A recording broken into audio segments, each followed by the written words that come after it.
Hello, everyone. I'm Carlos Carnicero Urabayen. I'm editor-in-chief of Future is Blue, the weekly economic affairs newsletter promoted by Funcas Europe and Agenda Pública. And today we're here to talk about the recovery plan presented by the Commission and the 7-year budget that will need still to be approved by all member states. So this is still to be seen how this agreement is going to look at in the end, and we're here today precisely to think about scenarios and to see how this deal will look like in the end. And we have three great analysts joining us, and we're joined by Carolina Ekholm, professor at Stockholm University and member of Bruegel's board. We are joined by Adrian Scout, senior research fellow at Klingendahl think tank. And last but not least, Raymond Torres, Funcas Europe director.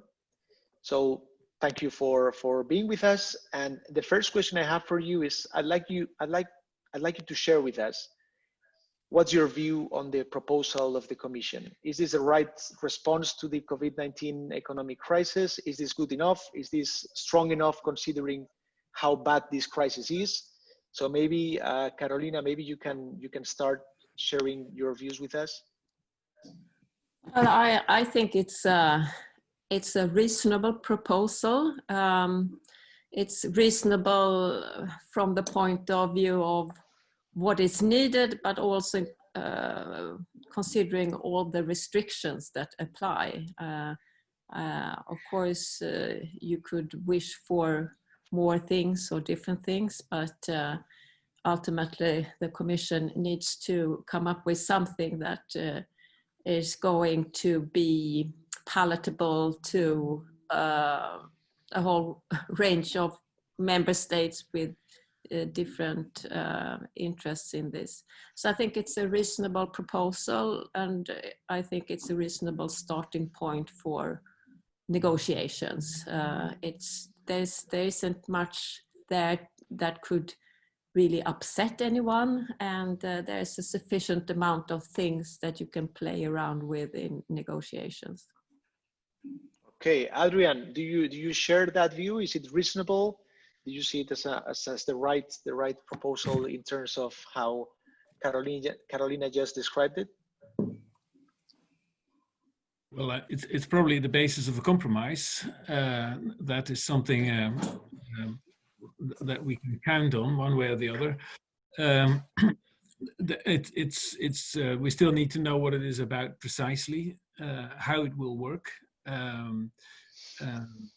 One of the big dangers that we're having at the moment is that there's an awful lot of money going around now. First, there was the 500 billion package agreed, 500 billion agreed by the Eurogroup already earlier on. Now we have this package. So we have the MFF and we have the 750. So in all, it's really a lot of money, and we have to see what it will be spent on, and we have to make very sure that the way it will be spent is defendable also in the end, because it's too much money to think lightly about. So one of the key questions, I think, also for the Netherlands is precisely the whole governance of this project. And for example, one of the questions that there is if you look at this amount of money that is now going around also for the investments, what is the absorption capacity of these funds? And can that reasonably expected to be managed in a relatively short amount of time, let's say 3 years or so, at least, producing the plans and get it all set up and running. Those are risks of formidable size. And then in the background, there are discussions about, is this a one-off process, as it is being explained? On the other hand, this is about greening, digitalization, etc., industrial policy, this doesn't sound like a one-off process. Then you have questions about the whole funding of this. You know, where exactly does the funding come from, and is it even allowed to do it in this way with debts for the Commission?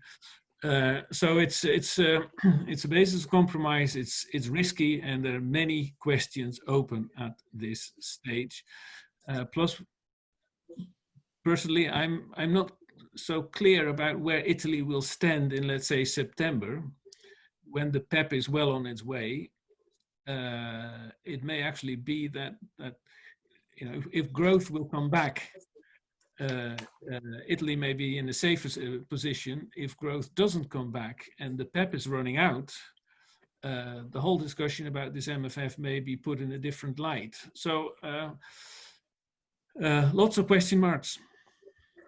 Okay, thank you, Adrian. Lots of question marks indeed. Raymond, is it a good base? Do you agree with it's been said before? Yes, in a way, I very much agree with Karin and Adrian. So I think it seems this group would be a good recipe for maybe later agreements, you know. I mean, but what I want to say basically, in addition to what Karin and Adrian said, is that this kind of package is exactly what is needed. I mean, given the nature of the shock, one should never forget that we're talking about a pandemic which has somehow paralyzed the European economy. I don't think there's any country spared by this shock. And in economic terms, among other things, what it means is that the private sector is in a position of simply not spending. I mean, either because incomes have declined or enterprise closures, or because simply consumers or investors do not want to consume or invest. So in other words, all the projections actually are for, in the first signs that we already see, are for a very significant increase in private savings. So in other words, the private sector is not in a position either for direct impact of the crisis or because indirectly it simply does not want to spend, is not in a position to spend. So in a way, only let's say this is the time for fiscal policy. So in that sense, it seems to me it's the right approach. You could say, well, if it's the right time for fiscal policy, it could be country-specific fiscal policy. But there are two advantages of acting at the European-wide level. One is that certain issues, I think Adrian said, certain projects it's obviously more efficient to conduct them on the European level, let's say technology or renewable energy, not to mention the medical sector. I mean, it makes sense to act together.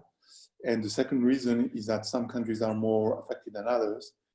And we know from the financial crisis that if nothing is done, there can be a free fall of those economies to a low growth equilibrium, if you wish.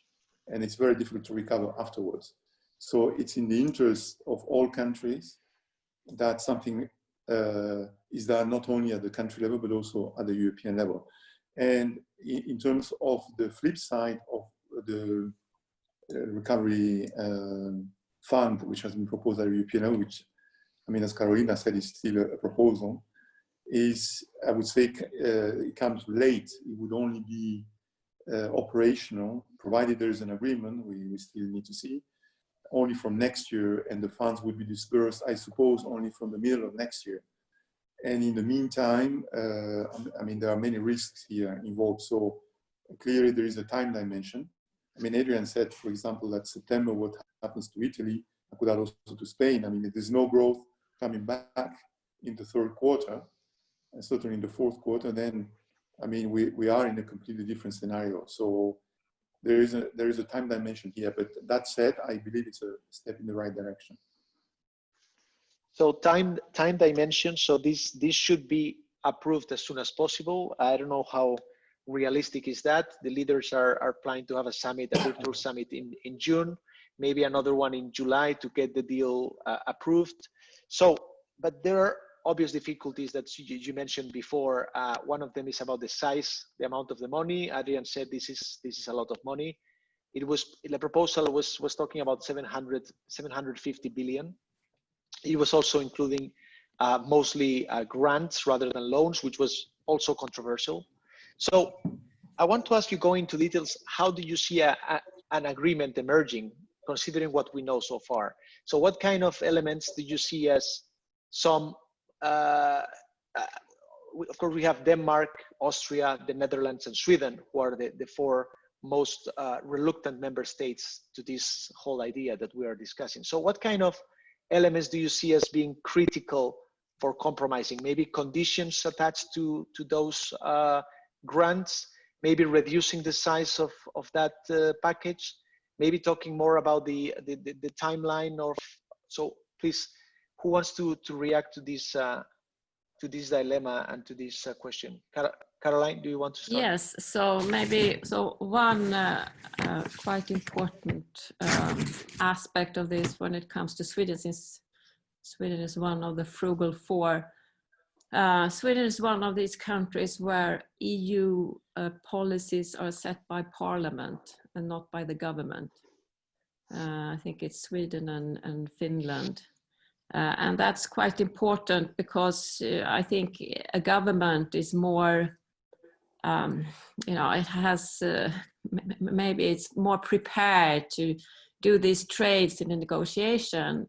Parliament or the parliamentarians, they are more removed from EU negotiations, and they tend to stick to their guns, and that creates a certain type of dynamics for Swedish positions. So I think one has to interpret also the position of the Swedish government in view of this, because there's a very strong opposition in parliament against having a very large MFF, for instance, and not cut back on MFF in proportion to the loss of the UK in the European Union. And that is going to be a restriction on Sweden in these negotiations. There's a little bit of a danger, I think, with, the Commission has put together the MFF proposal with a recovery fund to link those two things, because that could, I think the position in Swedish Parliament is that they're not going to be in a hurry to make a deal on the MFF. The longer it goes on, the stronger the negotiation position. So that's a kind of a danger when it comes to the recovery fund. On the other hand, you might argue that we're now in a position where we're still in some sort of crisis management mode. At some point, we need to think about using fiscal policy as a macro policy instrument for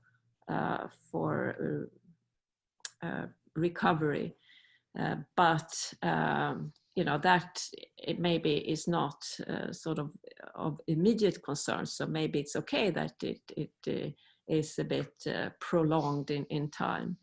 But I think I see that as a danger. And if the feeling is that one needs to agree quickly, then obviously there has to be concessions made to the frugal four.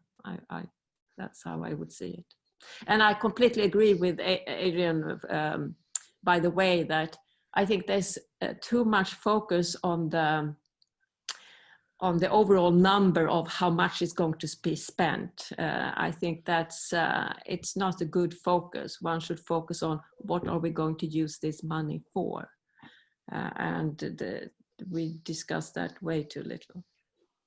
Adrian, you mentioned before the issue of the management of the money and the amount of the money, and so what key aspects do you see as being critical for compromising? Well, maybe not even the management of the funds, but the trust that there is in countries now finally reforming, because this is the second euro crisis in a bit more than a decade. And as it looks, the economics underlying patterns of the member states will not come out stronger out of this crisis. This is, first of all, a survival mode. It is of absolute essential in the whole debate that the doubts about the growth potential of member states is being removed. There has to be, the trust has to come back.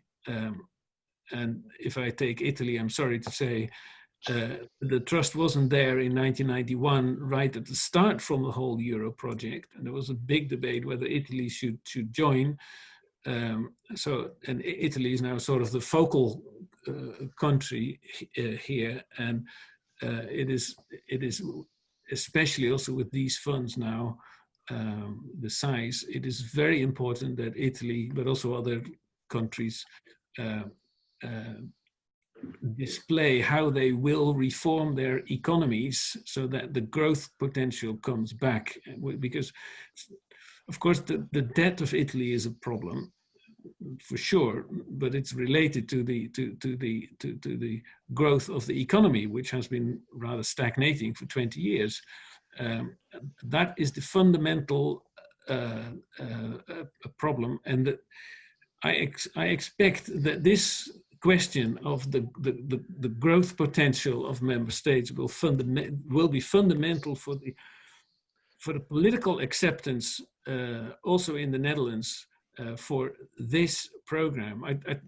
This program is dubious. I think it will be accepted, but this underlying trust pattern, that is the key for. So that means like specific conditions for reforms in order to be able to. I wouldn't be surprised. I wouldn't be surprised if that will come back in the discussions. What is the situation of the labor markets, for example? Very important. What is the balance of the competitiveness indicators, education systems, whatever you can imagine?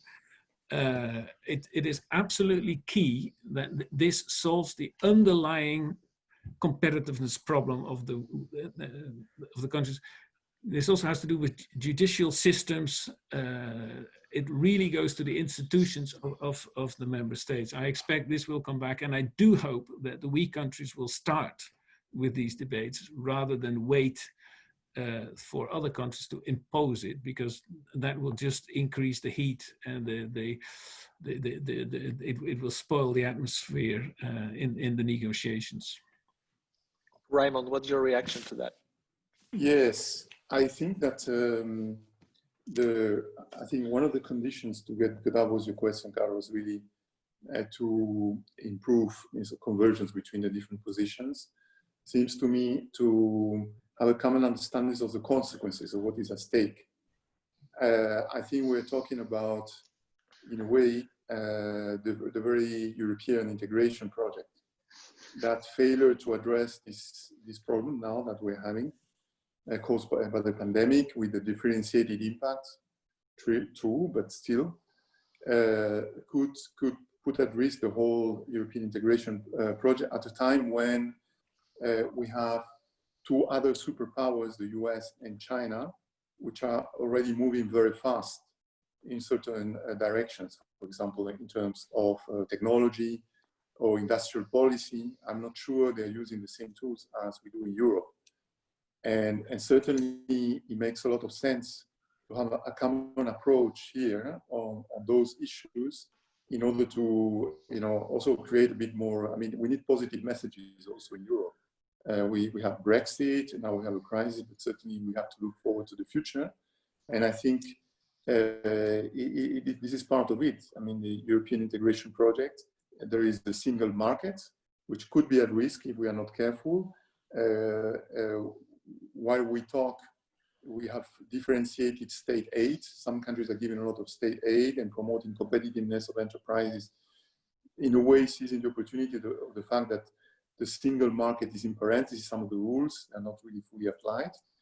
But beyond Europe, also, as I said, vis-à-vis US and China. So I think it's very important to look at the consequences of disagreeing among ourselves. It could be quite significant.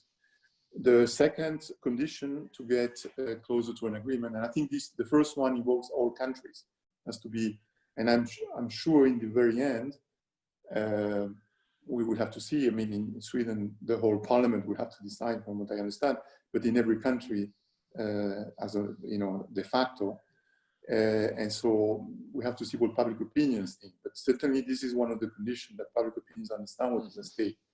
The second condition has to do with the countries which are facing a particularly difficult situation. They have also a particular responsibility of undertaking some of the reforms which were not done fully before.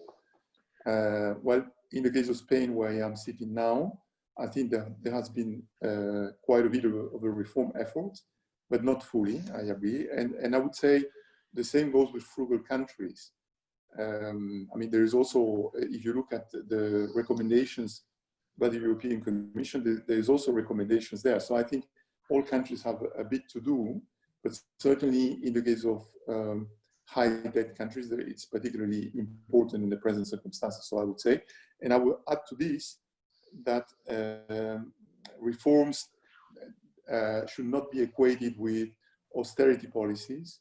I mean, there was a certain notion of reforms that this would necessarily mean more austerity and in a way wider inequalities. Well, we have learned quite a lot from reform experiences in Europe that you can reform countries while maintaining a welfare state, which is a decent welfare state, and also not aggravating inequality. It's a question of policy design. I mean, it's not the time now to go into the details, but it's a bit of a it's a bit of a condition for the European Commission itself to relay that notion. So, thank you, Raymond. Before, we don't have a lot of time, but maybe I'd like to ask you a final reaction on how to bridge North and South divisions, because this is not the first time we're seeing this kind of debate. And of course, when we don't have common action, fast action in a timely manner, we are losing a lot. And Raymond mentioned the competence from China and the US, but even inside, we have a very severe problem. We need to act fast and united. So maybe you can have a final word on how to bridge North and South divisions for the next crisis, hopefully, so we have a more common understanding of what's at stake. Who wants to react to this one to finish? Well, maybe I can start. I mean, obviously, this is a very difficult question. I mean, there are different traditions and practices in these countries, and I think ultimately there has to be a give and take from both sides, obviously, to keep together sort of the larger group. And I mean, I have, of course, apart from now being an academic, I have a past as being a government official. So I've been sitting in these EU committees debating the Stability and Growth Pact and the European semester for many years. And it's very repetitive because positions are completely set and they are just being repeated over and over again. I mean, personally, I would see the need to create structures where the member states have some sort of room to pursue things their own way without that being a threat to the whole structure. Of course, that's easy to say when you're Swedish because we're not part of the Eurozone, which of course creates restrictions for the Eurozone countries that you don't have when you have your own currency. But I really think that that there's been, at least regarding the Stability and Growth Pact and the European semester, there's too much, too strong attempts to put everyone in the same mold and have one size fits all. And I don't think that that's ever going to work.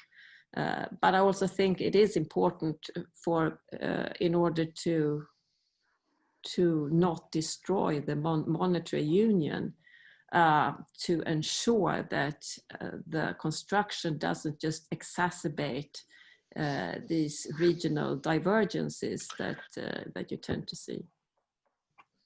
All right, thanks. Adrian. Well, Carlos, I think it's not a matter of bridging the gap, because the division between the countries is enormous, and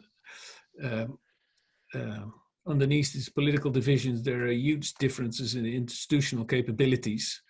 Yet we're all in the euro, and this is just a sort of pain that has to live itself out. It has to be some sort of process. There will be a compromise, but that will not be the end of the process. The situation is really worrying, as I said, precisely because of the trust is very low. We see this trust also, coming back in the sort of open hatred. The Netherlands is being called a repulsive country, for example.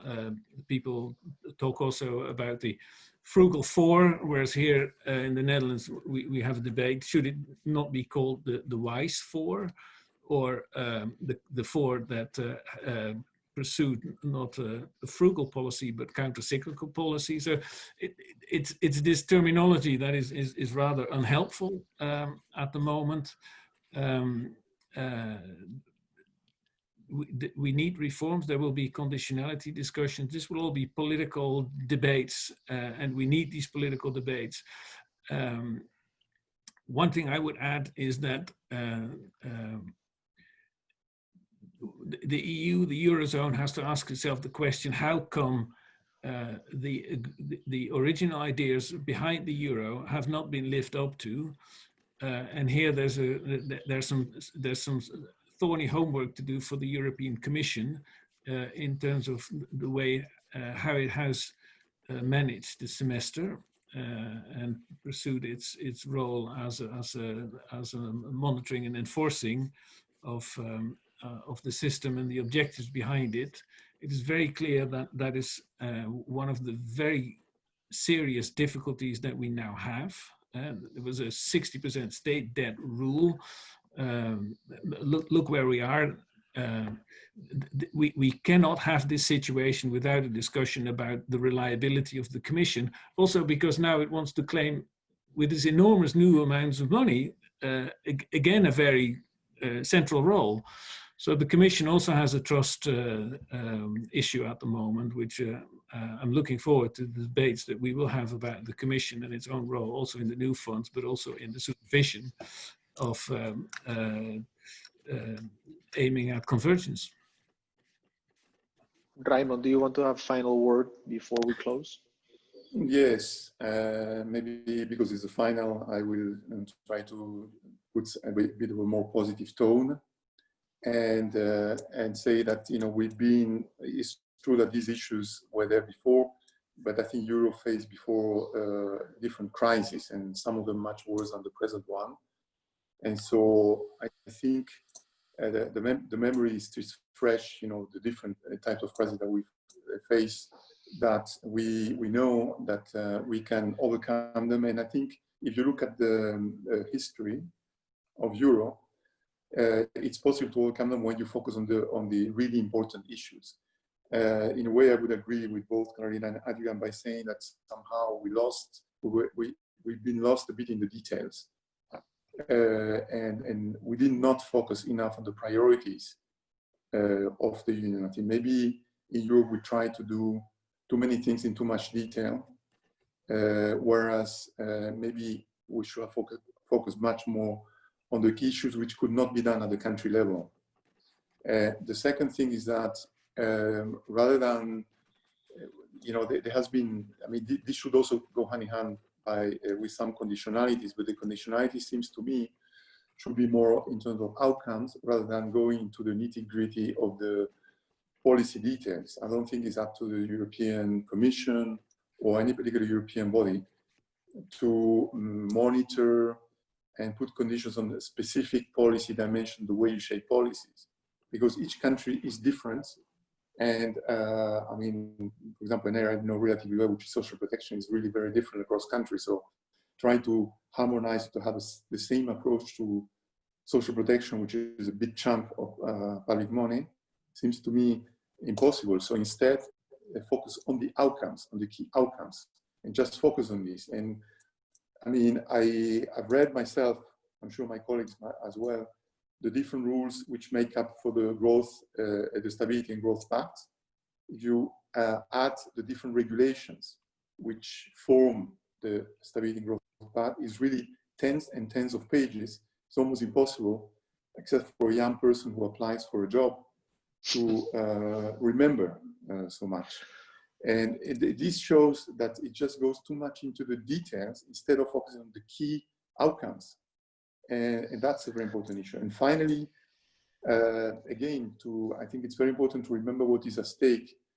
And we are at a very important geopolitical juncture with the United States and China, a reconfigured globalization process and a multilateral system which needs to be rebuilt. And I don't think any country, neither the WISE 4 nor the other EU countries, can do that on their own. I think it's only acting together that we will manage to contribute to this. All right.